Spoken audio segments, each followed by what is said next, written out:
We have here 4 people who will be starting the discussion about testing, about various aspects of testing. So as you can see, there's one free seat. So at any moment, if you feel like you want to contribute to that discussion, just come down, sit down, and one of the people here has to leave. If not, I will kick him out. So you're very invited to come in and take part in the discussion. All right. So as a warm-up, we will start with a very popular topic, which is TDD. So and I would like to know from you guys, what do you think about TDD in general? In general, it's very handy. It's the short, very answer. But for any unit test driven, it's when you have very fast feedback loop, it's a great way to drive your code from the design point. And it's not only for ensuring that you are doing the right thing, but ensure about how you design the stuff, from my point. Yeah, well, I used to be a big believer in TDD, but I'm not religious about it. So sometimes other ways can work as well, in very general terms. So, but I think it's an individual thing, and some developers work well with TDD, and some don't, and that's okay. And well, when I have the discipline to actually do it right, I really enjoy using TDD, and sometimes I just don't for some reason. I think that TDD is not a silver bullet, so it's not always handy, but sometimes of course it's useful. I think that generally I wouldn't start with, okay, TDD somehow implies that you start with testing, but I think that on some low level it doesn't make sense to start with it. Only when you are, for example, trying to get some API done, yeah, that's a good idea to because you somehow design it from the up-down, yeah, but I wouldn't really start with some minor details.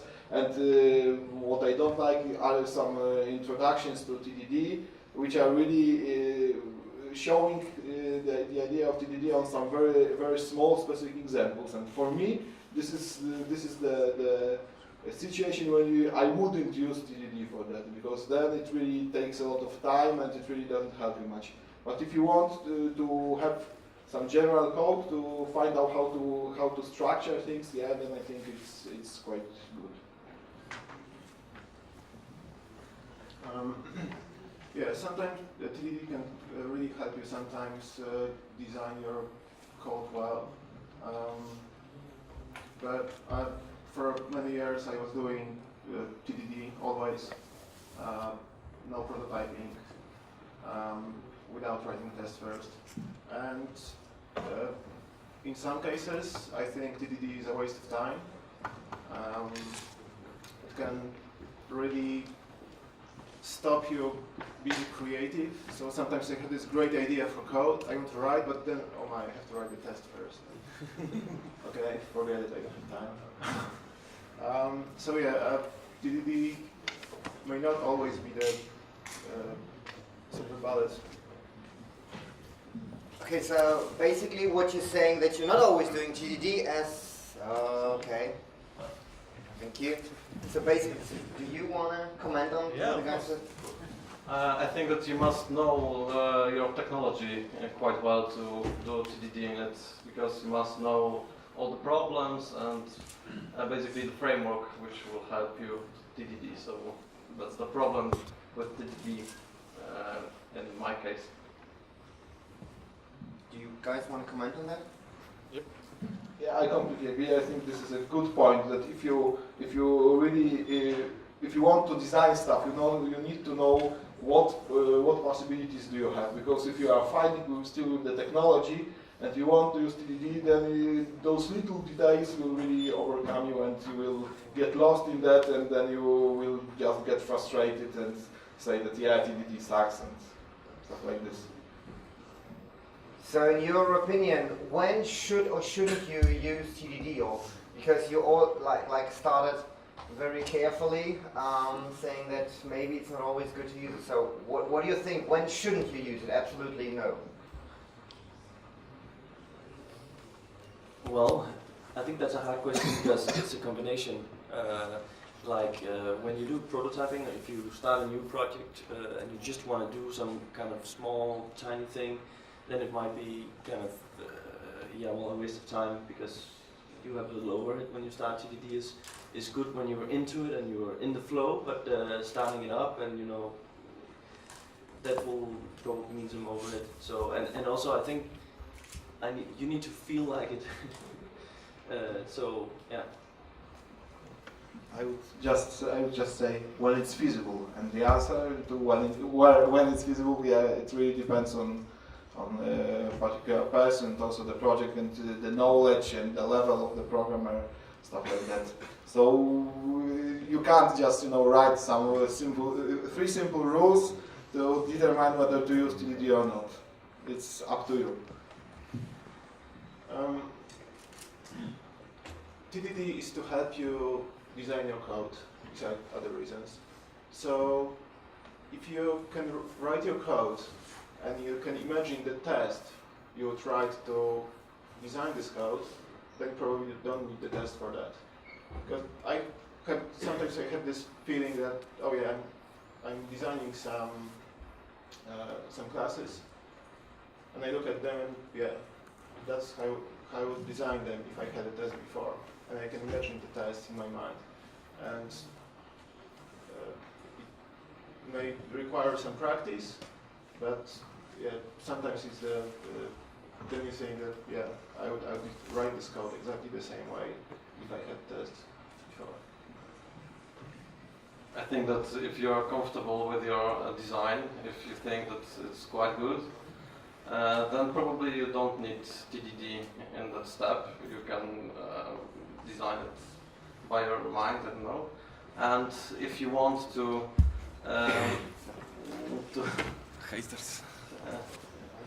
prepare new design or increase the quality of it, you should use the TDD for this code, for this project. Wait, we got a new participant. Hi. I think it's unprofessional if you don't do TDD.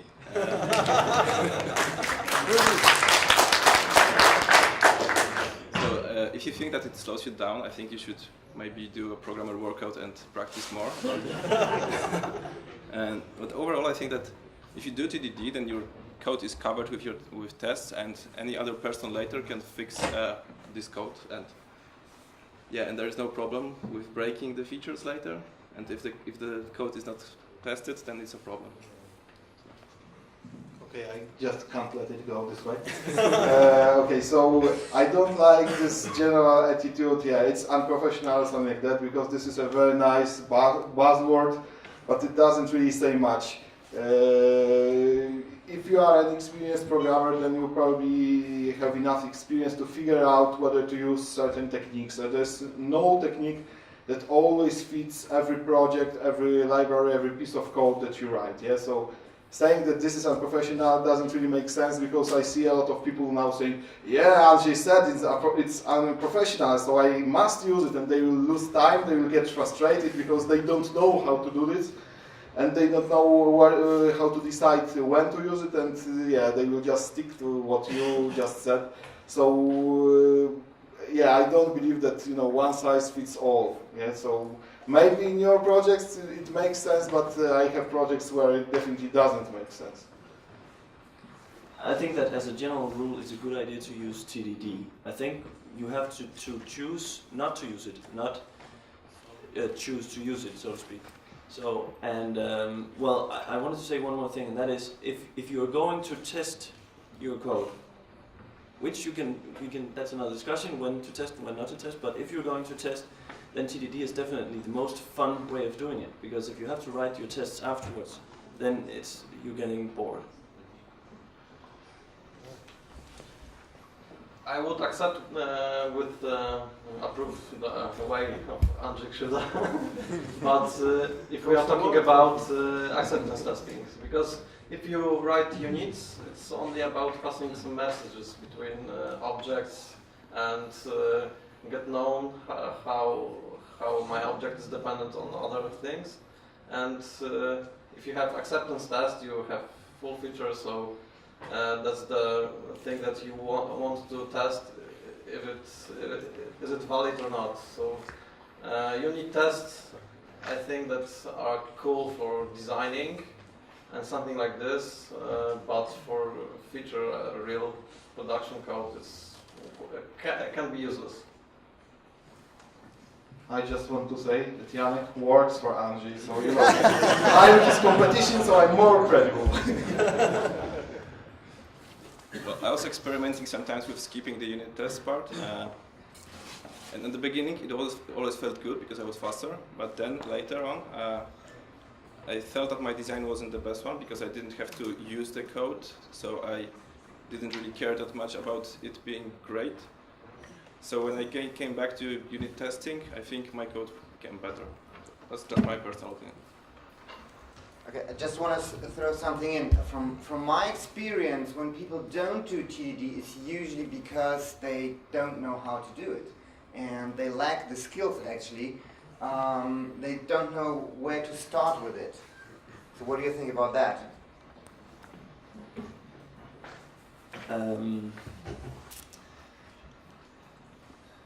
I think there's some truth in it, but I also think that even though, you know, I would say I spend some time doing TDD and then sometimes I choose not to anyways.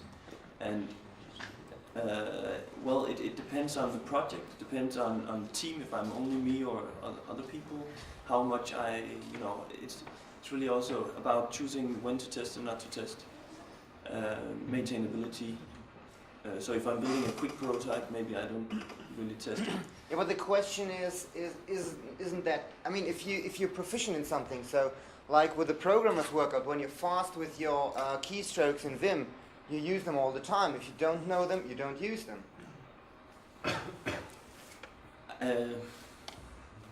Anyone else? I don't think I agree really, but maybe. I mean, I know it takes for me a little bit of discipline to, you know, okay, I have to do this, I have to get into it. It's like getting into the zone somehow, you know, you have to just. Okay. Old days, writing tests in TDD manner took me a very long time, so I considered it a waste because I was spending a lot of time on just writing tests, really pain. And yeah, then I had this time when I decided, okay, I want to start writing TDD, and I took 2 weeks and I really forced myself to write every single line of code, test it first, write the test, write the class, refactor. And it was really hard for 2 weeks. After 2 weeks, it started to feel really great. It was really working. I could see that it's really helping with the design. I could see that the code is protected. I can change anything I want, and the test will warn me if something breaks. And then after some time practicing TDD, I found that maybe I don't need it always. So it was this early stage where I wasn't doing TDD because I couldn't do it well, and then this next stage after practicing TDD for a long time that I don't always do TDD because I don't need it. There was some time ago that I have some project, and I think that I got an idea and I almost built my project in my mind and go to my PC and start typing, but then go stream back, write the tests, and in the progress of writing tests I saw that my idea that I think was a brilliant architecture was kind of not so good naming for methods, maybe not so good parameters, maybe not so good interface. And write some tests one time, look at them, delete them all, write another test. And when I saw that it will be kind of nice and and it will be much more better, even if you think that your architecture is maybe ideal, is brilliant. When it's time to actually use the shiplet, or you may saw how it's how it's integrated to your project, and another test you just saw that, oh, I may do this small change. It will be better, or I think that it's changing depending on that one, and that one. And TDD counts much in this case, but when do not use TDD, if you have some, for example, test idea, you may just implement it, so oh, it works. So then you go step back, write test for it, and implement it and TDD. But you don't need to start from that, I think. If you get some flash idea, you might just try it and think, okay, it's supposed to be working, and it's okay. Okay, maybe one last comment on that topic. Hi, I'm Mike. I'm also an alcoholic. That said, I really approve of every project that uses TDD, because this is exactly the way it should be done. You first write the test, then code that should be responsible for that. Otherwise, you have no project. Because later on, when you come back to that project, you start changing things, you start refactoring, and it doesn't do what you want anymore. So that's why you have to write tests. There is no other way. But this is If you want to say something, then please come. Come on. Bring it on! So, I don't believe in TDD. I believe in design-driven development. If you give me 2 projects and one has 0 tests, but the implementation is so simple that I can see that it's correct, or I believe it's correct, I would take that over one that has thousands of tests that are spaghetti code, because I have no idea if the tests are really covering all of the possible use cases, because they're just as complex as the actual implementation. So I have this approach that TDD, like what people consider TDD, I just ignore it completely, because I rather have, basically, my prototype should be, I write out what this implementation should look like. Like if I'm writing a, like a library, this is how I would use this library, and that's my test, because essentially, TDD testing basically comes down to, if I were to implement this, and then I open up a console, and I want to check that my implementation works, puts debugging. What testing is basically taking puts debugging and putting it into a rake file or some kind of cycle where I don't have to do it myself every time. I just kind of, put all these concepts of all these different weird edge cases, and I put it into a file, and I just have that run. So I don't really believe in TDD. I believe that you should constantly think about redesigning and simplifying how you think about the problem. Because then, if you write bad tests, and basically if you write your test first and the API sucks, and then you go and implement it anyway, now you have 2 places where there's weirdness going on. And you're scared of fixing it because you'd have to change too much. So it's sort of like, I consider programs sort of like sculpting. Basically, you start out with this big cement block, and make sure you get the rough edges out first. So just chop off the really big parts that are going to be, chop off the most parts that are, that sort of shape out the thing. And then once you're fiddling with all the very specific details, you can start writing very concrete tests that cover all the weird edge cases that you want to make sure are always running, even 2 years later. Okay, guys, I would like to change the topic a little bit. I love the topic. Personally, I love that. But yesterday we had some discussions about chameleon and other, let's say, object-driven or object-oriented testing. So I would like to go back to that and ask you guys, what do you think about that? Shouldn't tests be like real software, like object-oriented software driven that way?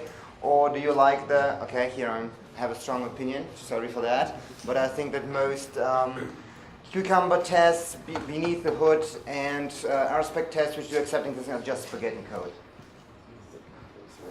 Okay, who wants to join? You want to join? Okay, let's start from a Cucumber test. Yes, I think is that Cucumber is a very good tool to collaborate with your project owner. You just may map the user stories to plain English and show them, see your behavior is working, and it's a test, and it's quite easy to stay tuned with product owner. Talking about rspec, it's more for developers, so it's more for you. So for sure you may do a behavior test in rspec too, but product owner may not understand the set assets for Cucumber, for example. That's mine. I'm not sure if I got your question totally, but you know, I think when I first learned about Cucumber, I thought it was awesome, and I never used it. I never got it to work, and now we have, in terms of ways of communicating to the client, we can just use Twitter Bootstrap. Its interface or Twitter Bootstrap driven development is something I invented yesterday, and it's really cool. And so it just obsoletes Cucumber and that way of doing things. But acceptance tests, that's no, let's leave it there. And I think that we touch a very important subject here, which is test maintainability. Because with acceptance tests, it's generally, I would say, quite easy to write them in the first place, whatever, I would say, leading framework you use. But the problem is what happens when you change a lot of stuff. Yeah, I'm taking part in one quite big project, which is there for like 5 years now. And during that time, had like 3 approaches to acceptance testing with different frameworks. It was Cucumber, Stick or Steak, I never know how to pronounce this, and I forgot even the third name, but the third one was Selenium, but it was probably the first approach. And it never really worked. It was quite easy to write the tests every time, and it was very difficult to modify them when things changed. And this project during those 5 years had some large overhauls of the layout, yeah, and of the structure when it comes to user side. So yeah, the real question is how to make the tests maintainable, because it's really difficult to do. Okay, so we do in past a lot of Cucumber tests. We have a test suite with around more than 2,000 scenarios, and the maintainability of this was very painful because the main problem with the Cucumber was that you're calling function, you're writing within text, you're writing a regex that match this function, and you spend quite a lot of time working with this layer, which really does not at all around this that above this that just call something to execute. This is why we go back to the rspec, because rspec was Ruby, especially Ruby from Gherkin, because it's much more flexible. It much more give a possibility to maintain this code, to reuse some parts of it, and when we write this cameleon, it's for to make it more readable when we have it in plain Ruby still. There's a different approach like barbecue when we have these objects more. Then in a cameleon it's like these objects are really hidden when you're running because you still have the session that you're calling it. But this will be interesting topic with somebody from barbecue. Which one is better to write this in this way? In my opinion, if your acceptance tests, you have to be constantly modifying your acceptance testing, you're doing it wrong.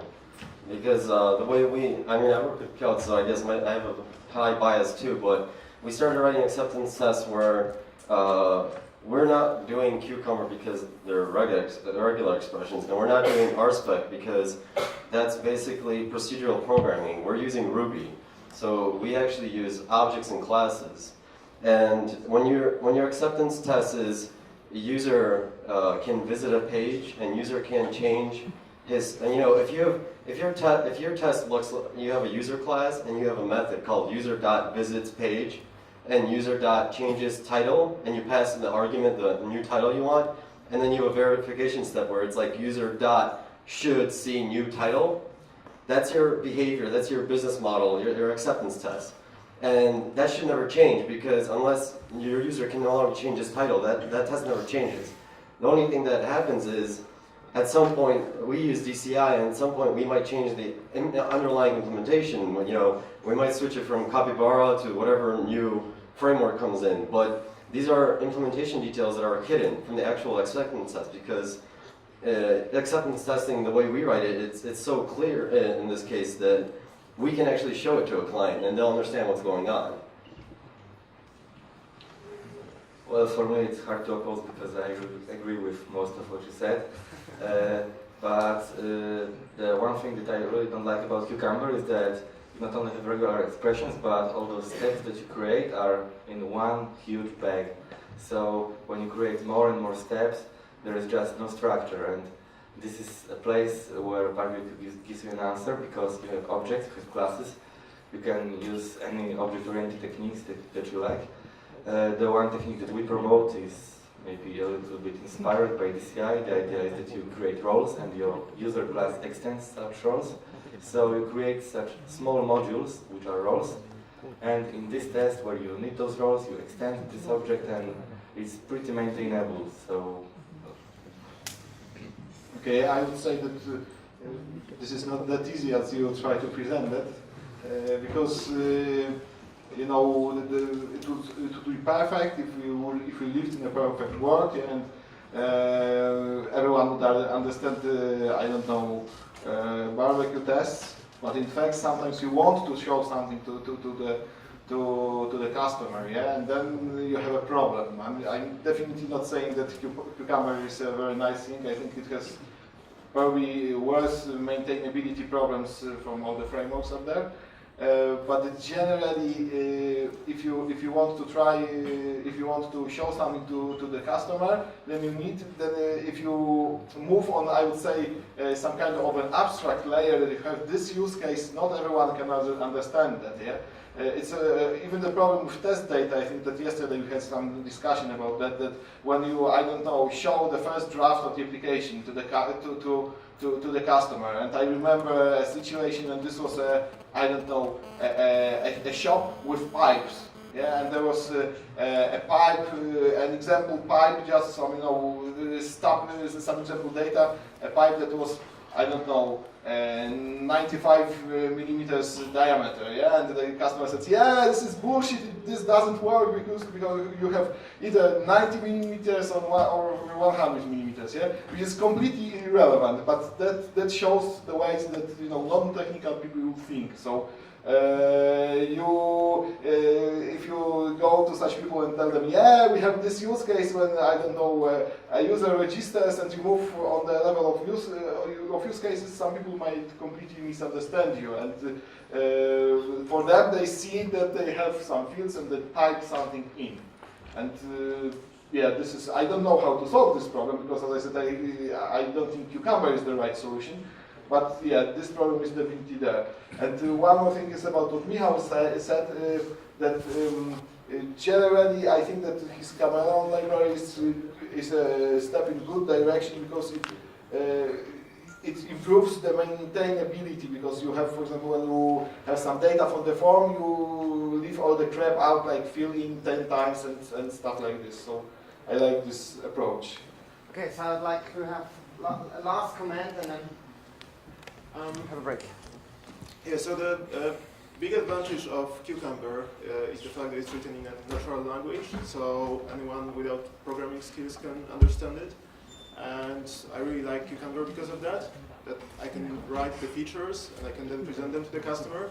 But I would like to ask you, could you raise your hands if you're really showing the Cucumber scenarios to the customer? That's the point. Maybe, how many of you wanted to show the test to the customers but were afraid of?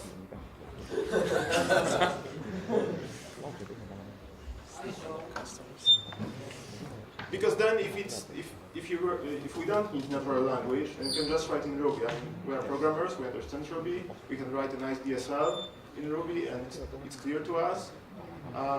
But then still, even if it's a nice DSL, would we show it to a customer, or is it just for us? All right. Thank you very much. Thanks to everybody who took part. I just want to make a really quick public service announcement. Anyone who hasn't ever checked out Haskell Quick Check library really should, because there are other ways of doing testing except for TDD and acceptance testing. There are other great concepts out there of how to prove correctness of software. Okay, cool. Thank you very much. All right, we're running a little bit late. So